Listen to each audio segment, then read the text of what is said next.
flashing by the scene of Herta's accident. You know, the hard part from a driver's point of view right now is the conditions are always changing. Down here at this point of the track, we have recorded that they're getting some rain down there. It'll make it slick again. It's very tough for a driver to make up any ground in these kind of conditions. B.J. Jones, shown in 19th place, but he has stopped. He is right on the racetrack, right on the racing line. It shows as a local yellow there, but we do not have yellow flags from the flag stand. They're going to have to, though, with him in that position. That's right coming out on the back straightaway, and he's right in the middle of the track. Now we get the double yellow flags. As you see the field approaching at a tremendous clip. 7th caution flag of the day. And once again, that is a record. It's going to be interesting to see how these guys get by at any speed. If you come around there too hot, you may not be able to maneuver except out onto the grass.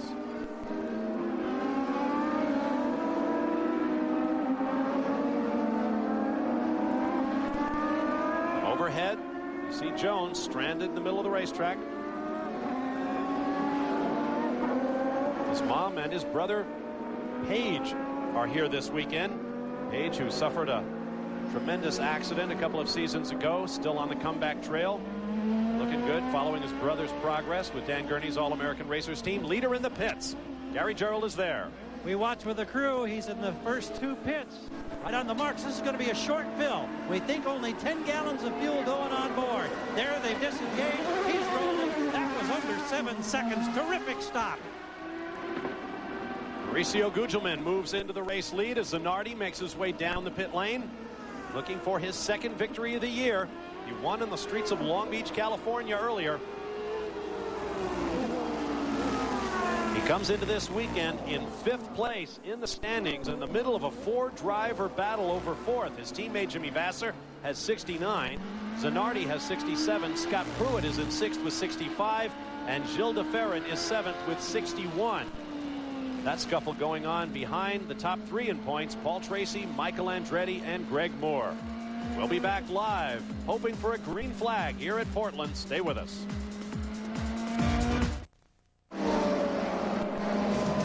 Tonight's ESPN Sunday Night Baseball game of the week, one of the classic rivalries in the sport. The LA Dodgers against the San Francisco Giants, coming your way at 8 p.m. Eastern Time, 5 p.m. Pacific from 3Com Park in San Francisco, California. Mauricio Gugelmin is in the lead despite a very quick pit stop for Alex Zanardi. Marty Reed has more. Yes, and it was that pit stop that determined their strategy. They are waiting with slicks on the wall. When they saw Zanardi go back out on wet tires, they said, we're staying out. Big Mo said, that's a good move. He saw her going around, and he will hold on as long as he can, trying making the change when the track goes dry. Thank you, Marty. Alex Zanardi back into the line in 11th spot. Pace car lights are out. You know, the guy that we really got to wonder about is Paul Tracy. The last time he was in the pits was lap 18. He's gone probably the longest of anybody. It's a good overhead view of the racetrack. Learned a new word this weekend. See all those bodies of water? Those are called sloughs. Great tradition of racing here in the Portland area. 14th year for the PPG Kart World Series. Interstate 5 in the background, running north into the state of Washington, across the Columbia River. Pits on your left, grandstands on your right. Here comes the safety car in under the Goodyear Bridge. There is Mo Gugelmin leading teammate Mark Blundell. 1 and 2, just as they were 2 weeks ago in Detroit. Now they go to driver's right, looking for water for those tires. And look who's 3rd, as he was 2 weeks ago in Detroit, Greg Moore. But look who's in 4th is local favorite, Parker Johnstone.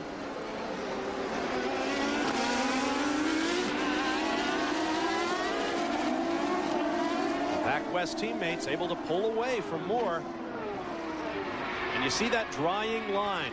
That band of the line around the track is drying out. But boy, I can tell you this, if you did go on slicks and it is dry, just off of that line is very treacherous. It is now virtually dry. Hardly raining at all here at Portland.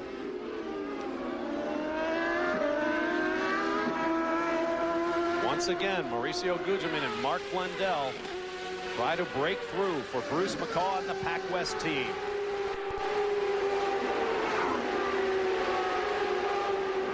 Notice the last pit stops. As Danny mentioned, Paul Tracy on lap 18. Raul Boesel on lap 20. As you look at Parker Johnstone, former first trumpet in the Oakland Youth Symphony, turned down some offers of musical scholarships. He looks like he's trying to make a move on Greg Moore for third spot. Not quite enough room to make the outside pass. Paul Tracy now looming up with Raul Boesel just behind him. Here you see Parker's progress up to 4th place. Bob, we've talked about tires to this point, that the Firestone was so good in the wet, but as this track dries, is the Firestone going to continue to be good, or is the Goodyear going to start to come to life there as the track? Look at Paul Tracy. He's right underneath Parker. And I also would imagine that these guys have been managing their fuel very well because they've been under wet conditions, got the mixture turned down, conserving fuel. As it gets drier, they're going to start racing harder. They're going to turn that mixture up. Marty Reed has more on this battle. Yeah, Parker Johnstone checked with Barry Green. He says there's no way we can go the distance. We're going to have to stop him. Penske says it's about 7 minutes max. The guy to keep your eyes on is Raul Boesel. They're telling me in the Brahma pit he can go all the way. Well, at the rate we've been getting yellow flags, if we get another one, that's going to play into someone's hands. Mark Blundell, as you see, followed by Greg Moore and Parker Johnstone, adding extra mileage to this 1.96-mile racetrack, having to go all the way over to find that water along the pit wall. From Jimmy Vassar's car, you look back at Gilles de Ferran, sticking his nose up one side, and now the other.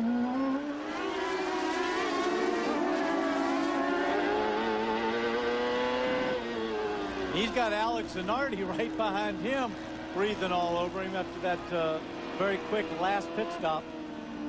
7th, 8th, and 9th.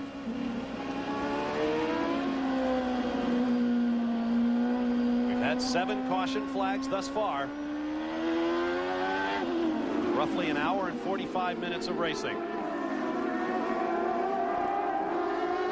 My guess is that the guys who have made 2 stops, like Vassar, DeBaron, Zanardi, those guys are in a better position because they've got enough fuel on board. Now the question, of course, will then be tires. Zanardi trying to go inside of Gilles de Ferran, up over the curb. They use that a lot in qualifying. They'll get up on that curve. It's very smooth. But look what happened. Gilles de Ferran passed Jimmy Vassar. De Ferran up to 7th. Vassar down to 8th. Alex Zanardi is in 9th. Is that an indication of how good the Goodyear is in these drying conditions? Into the festival curves again. Very tight right-hander. 2nd gear left. And now Zanardi tries to get around his teammate, makes that pass. Zanardi now into 8th. Jimmy's slowing down a lot, like he's got some kind of a problem. He's dropping way off of the pace at too quick a rate. There is Vassar, the blue patch on the top of his helmet.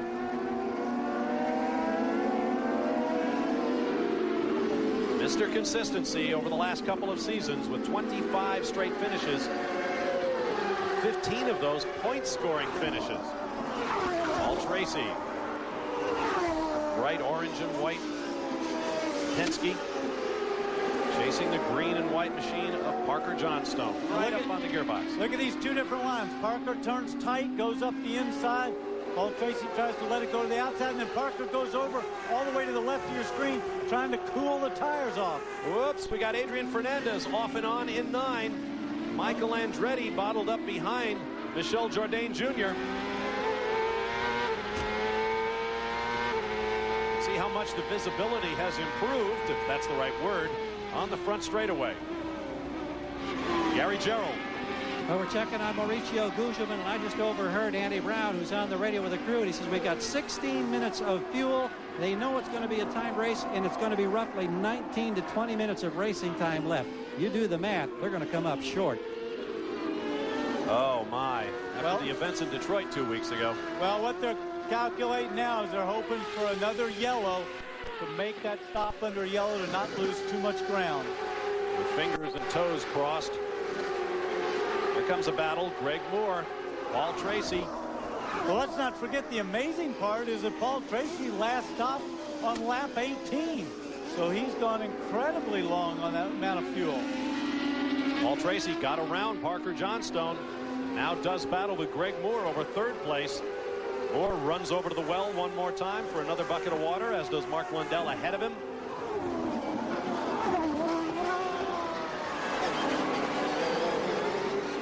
Still pretty wet there in the festival curves. Oh, Tracy getting aggressive now, trying it under acceleration.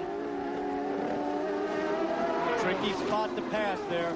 And don't forget the line that the racing line is a lot drier than the outside. So if they go off there, they don't have as much grip as the other driver will. There you see a comparison of top speeds on the backstretch. Moore 172 miles an hour. Tracy 167. We'll follow him onto the backstretch this time. See if Moore is able to draw away. Both cars using the same Mercedes engine.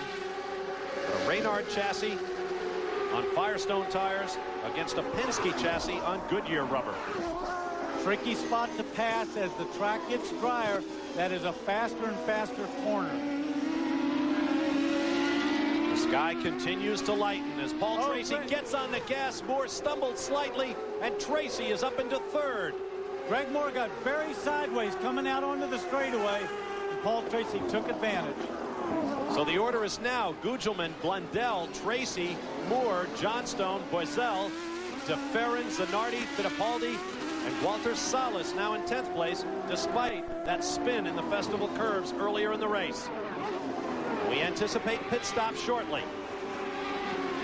And the question will be, if they make that pit stop for fuel, do they go ahead and put slick tires on? See the last pit stop for all the front-running drivers. Blundell hounded by Paul Tracy. Looks like the Goodyear tire in these conditions is better. Remember, they're lapping in the 1 minute and 14 to 13 second bracket. As the track dries, they'll go quicker than that, but they qualified at 59 seconds. So they're running almost 15 seconds off of the qualifying pace in the drive. But 3 to 4 seconds quicker than they were in the opening laps of this race in a torrential rain. Paul Tracy is in. Marty Reed awaits him. This is going to be interesting. Our second installment of Captain Courageous. They're going to put slicks on this car. Remember, Brian Herta took the merry-go-round, and now we're going to find out if all this strategy has paid off. As they get all 4 tires changed, just enough fuel to get to the end of the race. He is down, he's away. 10.6 for the Penske crew. We were 1391. Yeah, do the math. In our glory. Look at that. He's trying to put the power down. Whoa, he came out there high. Now, he's got to be very careful, but look, he's... PJ straight lining the chicane. Now what he can do, he can come up there and wait. He cannot improve his position. They'll hold him there for a second and let him go back out on the track. Oh, Paul Tracy goes around. Heads up. Look out. Through those are just cardboard. Oh, that one's not cardboard that he's going to. Look at that. He's trying to get it back on the track. Keep it running. See him lighten up the tires. See him spinning. That was very good to keep it running, but look how wet those tires are. Shining in the water on the grass. Here comes Scott Pruitt. See, one of the problems that they have, too, is not only did he go out on slicks, but those tires are stone cold, and they've got no heat in them. He's trying to get heat up into the tires. This is Raul Boiselle and Gilles DeFerrin. Alex Zanardi, 5th, 6th, and 7th. Here's another look at what happened to Paul Tracy. He just comes out. He's on the dry line. Gets over there just a little bit. Tries to put the gas on. Adios. Now, these are just made of cardboard or something that they can run through. Hey, look at that. Bob and Daddy, it's interesting because watching down the big screen on pit road here, Christian Fittipaldi's crew had slicks out. They were going to make the change. They've just pulled them back. I think they changed their mind based on what happened to Tracy. Can't blame him for that. Paul Tracy back on the racetrack, but he has paid the price.